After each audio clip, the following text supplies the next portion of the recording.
Today is an opportunity for Anne and Bill to have a conversation through our brain decoding. We just trained some new models yesterday.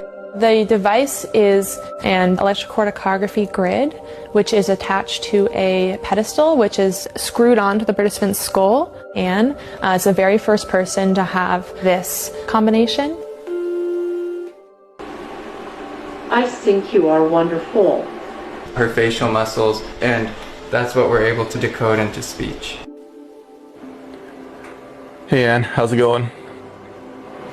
It is good to see you. I was thinking about running to the store.